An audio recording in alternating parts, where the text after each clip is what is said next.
అట్లా పెట్టుకుంటే పోతున్నాయి కదా అన్న, మా పిల్లలు డెవలప్ అయ్యేది. అవును. మనకి ఇంత శాలరీ తీసుకుంటున్నప్పుడు మనం న్యాయం చేయాలి కదా అన్న. అవును. ఎంత భయం మస్తు ఎవరనే వేసుకున్నా నేనైతే మస్తు కష్టపడుతున్నా నా పిల్లలు డెవలప్ కావాలి. ప్రభుత్వాలు కొన్ని వేల కోట్లు, కొన్ని సంవత్సరాలుగా చూసుకుంటే కొన్ని లక్షల కోట్లు ప్రభుత్వ స్కూళ్ళ మీద స్పెండ్ చేస్తున్నాయి. అంటే స్టాండర్డ్స్ పెంచడానికి కావచ్చు, విద్యని పేదవాళ్ళకి అందించడం కోసం చాలా ప్రభుత్వాలు చాలా లక్షల కోట్ల రూపాయల స్పెండ్ చేస్తున్నాయి. బట్ వాటి రియల్ రిజల్ట్ అనేవి మనందరికీ తెలిసిందే. గవర్నమెంట్ స్కూళ్ళల్లో స్టాండర్డ్స్ సరిగా ఉండవని, టాయిలెట్ సరిగా ఉండవని, అలాగే టీచర్స్ టైంకి రారని, వచ్చిన వాళ్ళు క్లాసెస్ చెప్పరని, స్కూల్ బిల్డింగ్స్ ఇన్ఫ్రాస్ట్రక్చర్ సరిగా ఉండదని. సో ఇలా చాలా రీజన్స్ ఉన్నాయి గవర్నమెంట్ స్కూల్స్ మీద విశ్వాసం కోల్పోవడానికి. అయితే ఈ వీడియోలో నేను పర్టికులర్గా ఒక లైవ్ ఎగ్జాంపుల్ అయితే ఇవ్వబోతున్నాను. అదేంటంటే మా ఫ్రెండ్ ప్రస్తుతం గవర్నమెంట్ టీచర్గా వర్క్ చేస్తున్నాడు. లంబాడి తాండాలో ఆ చిన్న ప్రాథమిక పాఠశాల ఉంది, గవర్నమెంట్కి సంబంధించింది. అందులో 8 మంది విద్యార్థులు చదువుతున్నారు. మిగతా వాళ్ళందరూ ప్రైవేట్ స్కూల్స్కి వెళ్ళిపోతారు. ఎవరైతే ఆ స్కూల్ని, అంటే కొంతమంది గవర్నమెంట్ స్కూల్స్ అంటే కూడా ఇంట్రెస్ట్ ఉన్న వాళ్ళు ఉంటారు పేరెంట్స్, ఎందుకంటే అక్కడ మంచి ఎడ్యుకేషన్ దొరుకుతుందని, వెల్ క్వాలిఫైడ్ టీచర్స్ ఉంటారని. ఓకే, అండ్ ఊర్లోనే ఉంటుంది, మళ్ళీ పిల్లల్ని బయట ఊర్లకు పంపించి రిస్క్ చేయడం ఎందుకని, అందుబాటులో ఉంటుంది కాబట్టి అదే స్కూల్లో అదే ఊర్లో పంపించడానికి ఇష్టపడే పేరెంట్స్ కూడా ఉంటారు ఊర్లలో. సో అలాంటి పేరెంట్స్ 8 మంది పిల్లలని ఆ స్కూల్లోకి జాయిన్ చేయడం జరిగింది. అయితే మా ఫ్రెండ్ 2024 డిఎస్సిలో సెలెక్ట్ అయ్యాడు ఎస్జిటిగా. ఆ స్కూల్కి వెళ్ళాడు. సో ఆ స్కూల్ ఆల్రెడీ ఒక టీచర్ ఉన్నాడు, ఆయన చాలా సీనియర్, 1998 బ్యాచ్ సెలెక్ట్ అయ్యాడు. సో అతను ఆ స్కూల్లో వర్క్ చేస్తున్నాడు ఆల్రెడీ. ఇతను అంటే మా ఫ్రెండ్ కూడా స్కూల్లోకి సెకండ్ టీచర్గా వెళ్ళాడు. సో ఇప్పుడు ఆ స్కూల్లో ఎంతమంది టీచర్లు ఉన్నారు? 2 ఉన్నారు. ఎంతమంది పిల్లలు ఉన్నారు? 8 మంది పిల్లలు ఉన్నారు.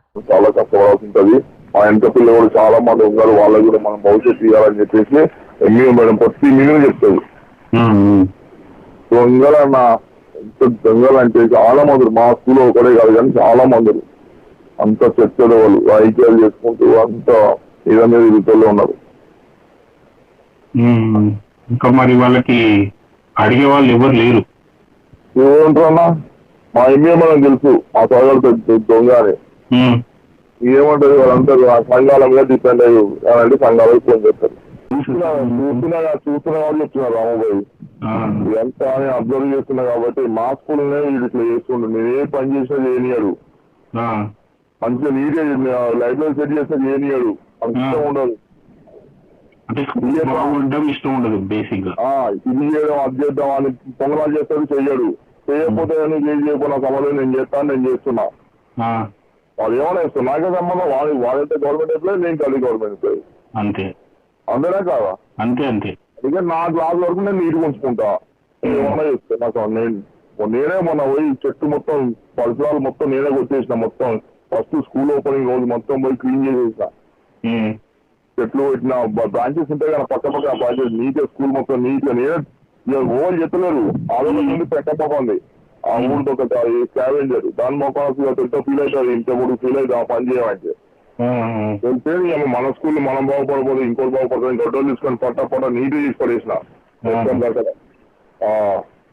మన స్కూల్ మన ఇంటికాడ చేయలేదు అన్న పని. అవును చేసుకోమా, మన వృత్తి దైవంగా భావించాలి కదా. నేను గట్టినే భావించుకునే స్కూల్ మొత్తం నీట్గా చేసిన, మంచిగా ఎక్కడ చెత్త మొత్తం కాలబెట్టించిన. ఇక మంచిగా వంటమ్మ కూడా చెప్తే ఆ వంటమ్మ కూడా ఇంటలేదు. ఇక మంచిగా మా కూరలు గూగలు ఎందుకు మంచి చెప్తున్నాం అంటే ఏమి ఇస్తుంటే ఏమవుతుంది మాకు. ఇది బాగా గుర్తుపెట్టుకోండి, 8 మంది పిల్లలు, 2 టీచర్లు. సో ఇంతవరకు బాగానే ఉంది. సో మా ఫ్రెండ్ రీసెంట్గా అంటే 1 ఇయర్ అయింది ఆల్మోస్ట్. ఆ 1 ఇయర్ నుంచి తనైతే ఆ స్కూల్లోనే చెప్పడం జరుగుతుంది. 1 ఇయర్లో మా ఫ్రెండ్ ఏం చేశాడంటే, వెళ్ళిన తర్వాత కొంచెం ఎంతూజియాస్టిక్ ఉంటుంది కదా, అంటే స్కూళ్ళను బాగు చేయాలి, చాలా గవర్నమెంట్ స్కూళ్ళ పేర్లు నిలబెట్టాలి, పేరెంట్స్లో నమ్మకం కలిగించాలి, ప్రభుత్వం మనకు వేలకు వేలు జీతాలు ఇస్తున్నప్పుడు దానికి తగ్గట్టు పని చేయాలి కదా అని ఒక ఒక ఉత్సాహంతో అయితే వెళ్ళాడు. సో అదే ఉత్సాహంతో ఆ స్కూల్లో హార్డ్ వర్క్ చేశాడు, మంచిగా కష్టపడ్డాడు. 8 మంది పిల్లలు ఉన్న స్కూలు ఇప్పుడు 18 మంది పిల్లలైంది. ఆ గ్రామంలో ఉన్న పేరెంట్స్కి మా ఫ్రెండ్ ఏం చేశాడంటే ఇంగ్లీష్లో టీచ్ చేయడం మొదలెట్టాడు, ఇంగ్లీష్ వర్డ్స్ నేర్పించడం మొదలెట్టాడు.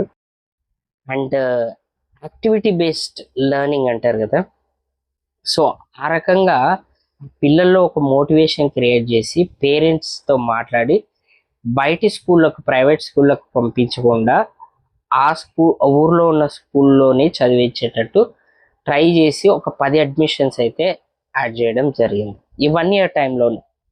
ఓకే, ఇంతవరకు బాగానే ఉంది. ఇప్పుడు అసలు కథ స్టార్ట్ అవుతుంది. ఎప్పుడైతే మా ఫ్రెండ్ ఇలా పిల్లల్ని గ్యాదర్ చేయడం, పేరెంట్స్తో మాట్లాడటం అండ్ ఆ స్కూల్లో ఎన్రోల్మెంట్ ఎక్కువ తీసుకురావడానికి ఎప్పుడైతే ట్రై చేస్తున్నాడో అక్కడున్న సీనియర్ టీచర్, అంతకు ముందు ఉన్న టీచర్కి ఇది పెద్దగా నచ్చలేదు. సో మా ఫ్రెండ్ని డిగ్రేడ్ చేయడం లేదా డిమోటివేట్ చేయడం స్టార్ట్ చేశాడు. మీరు హార్డ్ వర్క్, మీరు అన్ని ఎందుకు చేస్తున్నారు, సీనియర్ నన్ను అడగాలి కదా, నన్ను అడగకుండా పేరెంట్స్ ఎందుకు కలుస్తున్నారు అంటే మా ఫ్రెండ్ అన్నాడు, నీకు చెప్పాలని ఉంటే నువ్వు చెప్పు, నువ్వు చెప్పకపోతే నన్ను వదిలే, నేను చూసుకుంటాను కదా అంటే నువ్వు ఎట్లా చేస్తావు, నువ్వు ఎట్లా వర్క్ చేస్తావు నేను చూస్తాను. లేకపోతే సంఘాలు ఉంటాయి కదా, టీచర్ సంఘాలు, ఆ టీచర్ సంఘాల్లో మనోడు అంటే ఆ సీనియర్ టీచర్ ఎవరైతే ఉన్నాడో వాడు అధ్యక్షుడిగా ఉన్నాడు అనమాట. సో ఈ సంఘాల్లో నీ పని చెప్తాను, సో ఇలాంటి కొన్ని భయపెట్టే మాటలు మాట్లాడాడు. కానీ ఇవేవి పట్టించుకోకుండా మా ఫ్రెండ్ తన వర్కే తాను చేసుకుంటూ వెళ్ళిపోతున్నాడు. ఇంత హార్డ్ వర్క్ చేస్తుంటే పిల్లలు మెల్లగా గవర్నమెంట్ స్కూల్స్ వైపు అడుగులేస్తున్నారు, పేరెంట్స్ గవర్నమెంట్ టీచర్స్ నమ్మడం మొదలెట్టారు. సో ఇదంతా బాగానే ఉంది. కాకపోతే ఎప్పుడైతే 90 అంటే 2008 కన్నా ముందు ఉన్న టీచర్స్ సీనియర్స్ అయిపోయారు, వాళ్ళు ఎట్టి పరిస్థితుల్లోనూ ఇప్పుడు వచ్చిన కొత్త టీచర్లు కానీ ఎవరైతే గవర్నమెంట్ స్టాండర్డ్స్ పెంచడానికి కానీ లేకపోతే ఆ స్కూల్స్ పట్ల నమ్మకం కలిగించే వాళ్ళ పట్ల వాళ్ళ ప్రవర్తన ఏమాత్రం బాగోలేదని మా ఫ్రెండ్ దాదాపు ఒక అరగంట నాతో కాల్ చేసి బాధపడ్డాడు. గవర్నమెంట్ టీచర్స్కి ఎవరైతే వెళ్ళాలనుకుంటున్నారో వాళ్ళందరికీ కూడా ఇలాంటి సిచ్యువేషన్స్ ఉన్నాయి రియల్ టైంలో స్కూళ్ళల్లో. మేము ఒకటి అనుకొని వెళ్ళాం, మన గవర్నమెంట్ స్కూళ్ళల్లో నుంచి చదువుకొని మళ్ళీ ఇప్పుడు నేను గవర్నమెంట్ టీచర్ అయ్యాను కాబట్టి సో ఆ కృతజ్ఞతతో గవర్నమెంట్ జీతంతో పనిచేస్తూ గవర్నమెంట్ స్కూల్స్ని పంపించకుండా ప్రైవేట్ స్కూల్స్కి పంపిస్తున్న పేరెంట్స్ని మనం మోటివేట్ కన్వర్ట్ చేసి మన గవర్నమెంట్ స్కూల్ స్టాండర్డ్స్ పెంచడానికి ట్రై చేస్తున్నాం అన్న హార్డ్ వర్క్తో చాలామంది కొత్తగా జాయిన్ అయ్యే టీచర్లందరికీ ఇది ఒక మంచి ఇంటెన్షన్తో వెళ్తున్నారు. బట్ అక్కడ ఉన్న సీనియర్స్ చెత్త వద్దు, ఎందుకంటే టీచర్స్ కాబట్టి ఇక ఆ బూతులు మాట్లాడితే బాగుండదు. సో అలాంటి అరే మీకు అంత చేత కాకపోతే మీరు రిజైన్ చేసుకొని వేరే వ్యాపారాలు అది చేత కాదు కదా, మన వాళ్ళకి చేత కాదు అది. ఇప్పుడు గవర్నమెంట్ వాడి జీతం అంట 80,000 వస్తుందంట అండి. సీనియర్ టీచర్ ఎవరైతే ఉన్నాడో ఆడి శాలరీ 80,000. వచ్చి ఏమి చేయడు, జస్ట్ సైన్ పెట్టేసి నాకు పని ఉందని చెప్పేసి వెళ్ళిపోతాడంట. ఇక ఆ స్కూల్లో మొత్తం ఒక టీచరు అన్ని సబ్జెక్ట్స్ అంటే ఒక ప్రైవేట్ స్కూల్ ఉందనుకోండి, ప్రైమరీ స్కూల్ తీసుకున్నా అట్లీస్ట్ 6 మంది టీచర్లు ఉంటారు, సబ్జెక్ట్ ఒక టీచర్ ఉంటాడు అండ్ 2 ఆయమ్మలు ఉంటారు, సో ఒక ప్రిన్సిపల్ ఉంటాడు, ఒక ఇన్ఛార్జ్ ఉంటారు. ఇంతమంది స్టాఫ్ మెయింటైన్ చేస్తే ఆ ప్రైవేట్ స్కూల్ అనేది స్టాండర్డ్స్ మెయింటైన్ చేయగలుగుతాయి.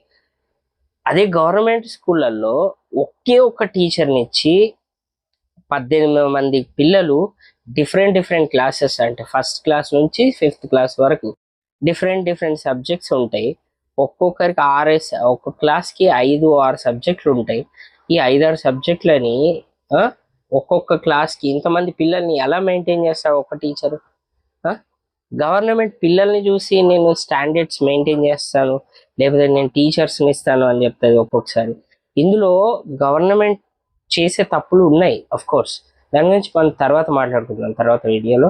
బట్ ఈ వీడియోలో నేను పర్టికులర్గా మెన్షన్ చేసేది ఏంటంటే ఎవడైతే సీనియర్స్ ఉన్నారో ఆ సీనియర్స్ చెత్త నా ఆ స్కూళ్ళలో పనిచేస్తున్నట్టు. ఎందుకంటే మీకు జీతాలు తీసుకొని వేలకు వేలు లక్షలకు లక్షలు జీతాలు తీసుకొని గవర్నమెంట్ స్కూల్కి వచ్చిన పిల్లలకి పాఠాలు చెప్పకుండా ఆ స్టాండర్డ్స్ పడిపోయేటట్టు చేసింది మీరు.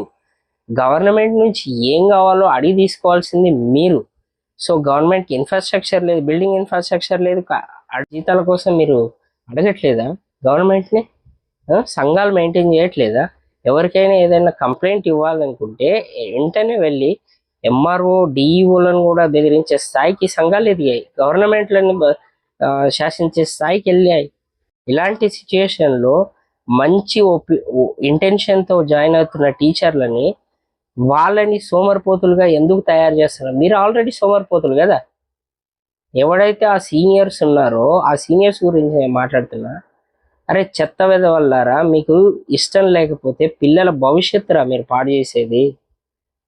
అర్థమైందా? ఒక ఇంజనీరు తను సరిగా పని చేయకపోతే కన్స్ట్రక్షన్ ఎలా కూలిపోతుందో, ఒక టీచరు తను తీసుకున్న జీతానికి కరెక్ట్గా ఎడ్యుకేషన్ ఇవ్వకపోతే వాళ్ళ లైఫ్ స్పాయిల్ అవుతుంది, పిల్లల లైఫ్ స్పాయిల్ అవుతుంది. దీని గురించి మీరు ఇంత కన్సర్న్ లేకుండా ఎందుకు ఇలా తయారవుతున్నారు?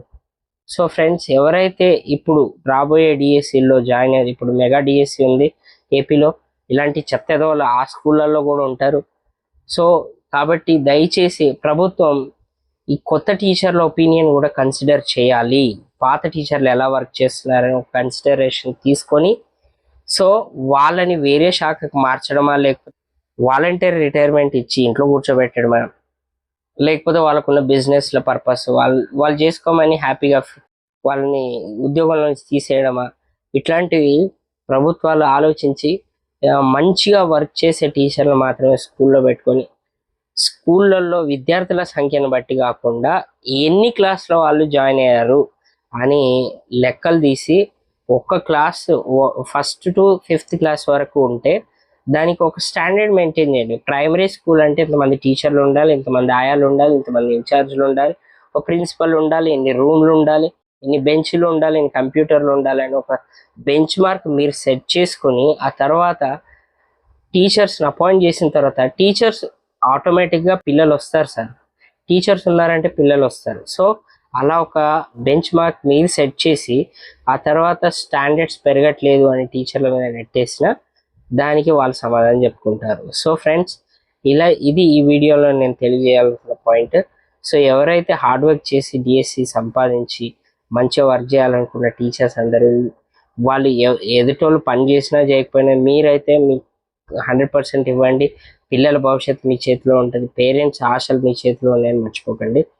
అండ్ ఎవడైతే ఇలా వర్క్ నుంచి తప్పించుకొని సీనియర్ అని సంఘాల పేరు చెప్పి తిరుగుతూ ఉంటారో అలాంటి వాళ్ళు ఉంటే గ్రామ ప్రజలు, ముఖ్యంగా గ్రామ ప్రజలు చేతిలో ఉంటుంది కాబట్టి ఆ గ్రామ ప్రజలు పలానా సార్ ఇలా చేస్తున్నాడు అని దానికి సంబంధించిన డిఈఓని కలవండి, లేదంటే కలెక్టర్ని కలవండి. మిగతా కార్యక్రమాలు వాళ్ళు చూసుకుంటారు. Thank you for watching this video. ఈ వీడియో మీకు వర్త్ అనిపిస్తే ఒక లైక్ చేయండి, మీ ఫ్రెండ్స్కి షేర్ చేయండి. సో అందరూ నా ఛానల్ సబ్స్క్రైబ్ చేసుకోండి. Thank you very much.